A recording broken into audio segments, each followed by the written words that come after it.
teacher MZ and welcome to your music subject. So before we start our lesson, can I call Sarah to lead the prayer? Okay? In the name of the Father, the Son, the Holy Spirit. Amen.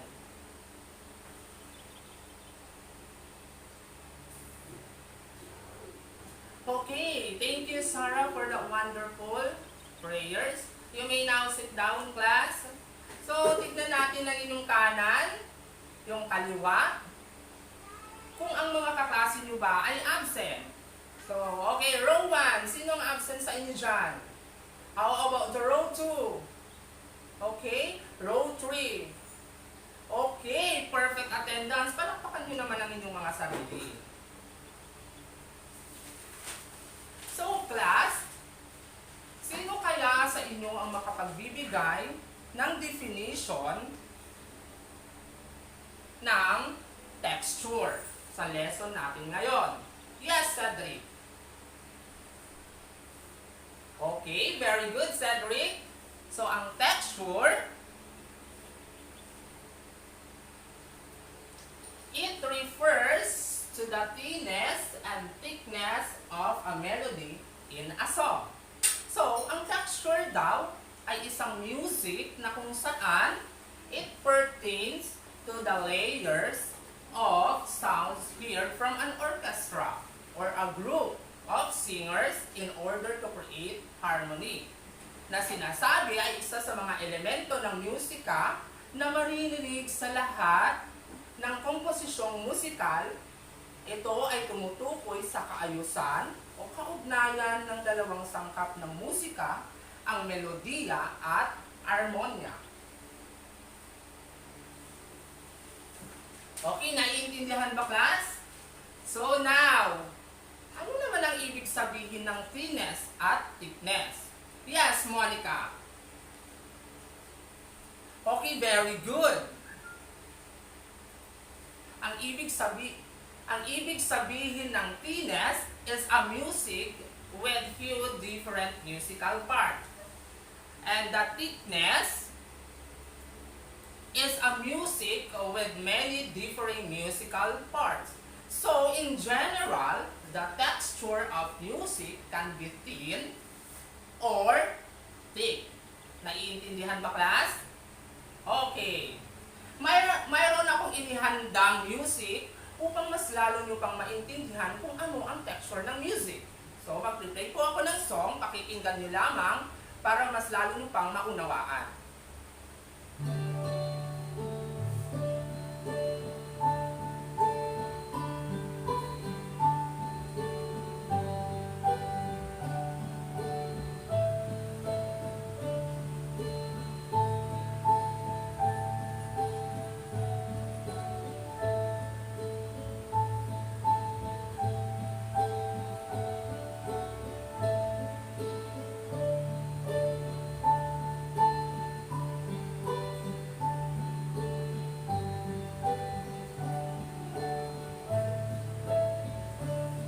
Okay, class. Based sa inyong napakinggan, magsasabi nyo ba na may nipis o kapal ba ito? Dahil instrument lamang ang ginamit? Yes, tama. Dahil habang tumatagal, pakapal ng pakapal o nagkakaroon ng thickness ang mga melody na ating naririnig. So, now class, we are going to discuss about the texture in music, and these are the monophonic, homophonic, and polyphonic texture. But this time, we will be doing an activity to show these musical textures. So you can better understand them, let's talk about monophonic or monophonic texture.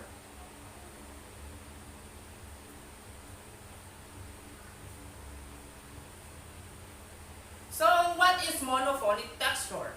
Okay, Marjorie. Okay, very good. The monophonic texture is a song that has single melodic line. It can be also the sound of particular music instrument.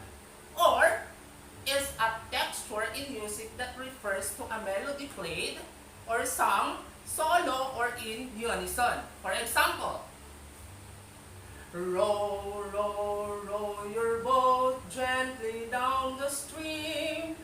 Merrily, merrily, merrily, merrily, life with but a dream.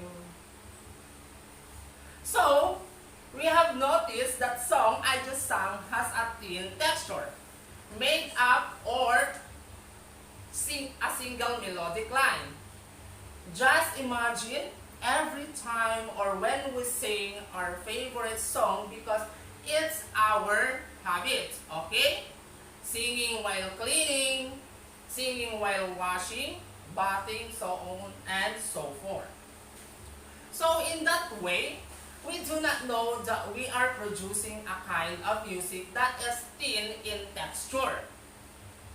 And that is for the monophonic texture. So, from the word mono, it means one or single, but musicians have noticed that when we sing monophonic or when we play monophonic in instrument, it's kind of boring. So, boring pala siya pag ikaw lang ang kumakanta na without music or instrument. So, they don't thought of another musical texture, and that is homophonic texture. So, Lourdes, what is homophonic texture?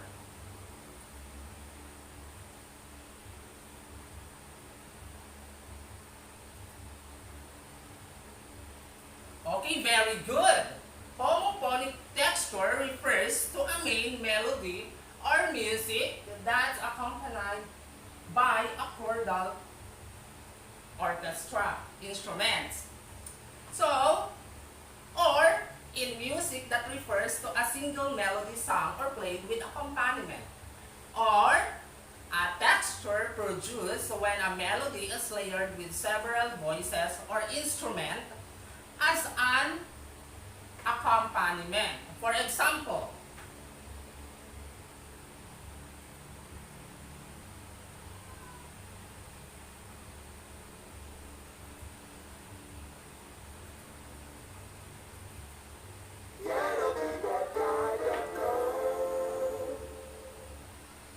to play Row, Row, Row Your Boat.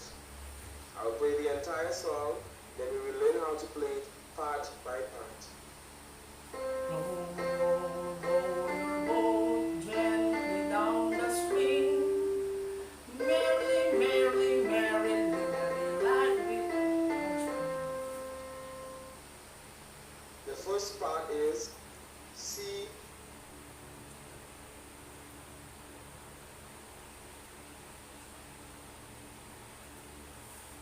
So, we have noticed that the song I just sung has a thick texture, composed of several melody lines acquired with several music instruments produce a musical piece with thick texture. So this kind of texture is called homophonic. And the reason why I called homophonic because there is harmony in the song or in the music. So next, the last kind of texture in music is polyphonic texture, or that. So, Patricia, what is polyphonic texture? Very good. So, polyphonic texture refers to two melodic lines that are performed simultaneously. It is thicker in sound. Or that refers to or several simultaneous lines of independent melody. So there are two kinds of polyphonic texture. First one is the round, and second one is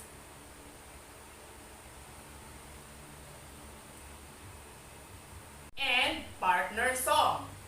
So round is polyphonic texture.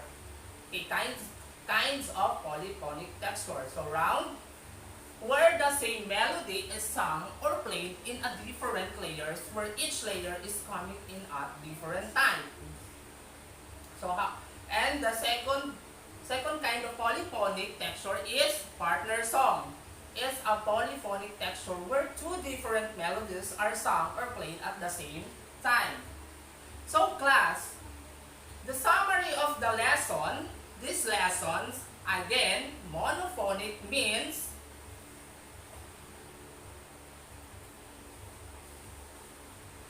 only one or single played in a solo or a single melodic line. And homophonic, from the word harmony plus melody is equal to homophonic. Homophonic is a texture produced is layered with several voices or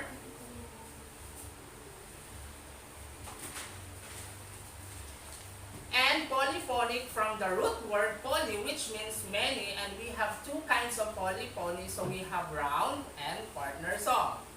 So we have an activity class, and I will give to you the rubrics of the performance test. Okay? Put a check on the appropriate box. Copy it to your notebook. Then I play a song.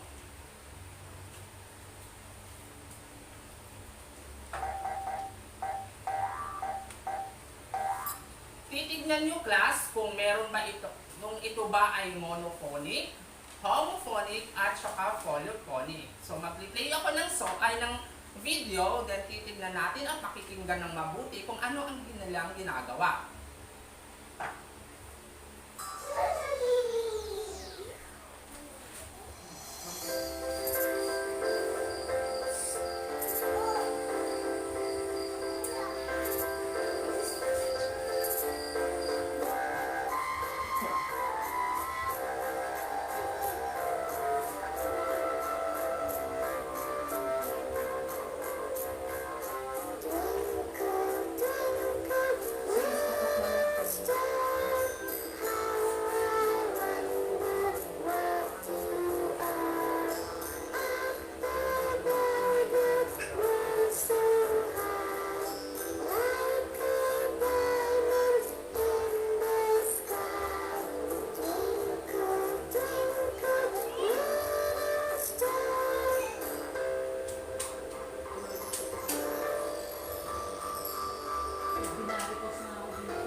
Okay class, naintindihan niyo ba kung ano yung mga nandun sa Twinkle Twinkle Little Star?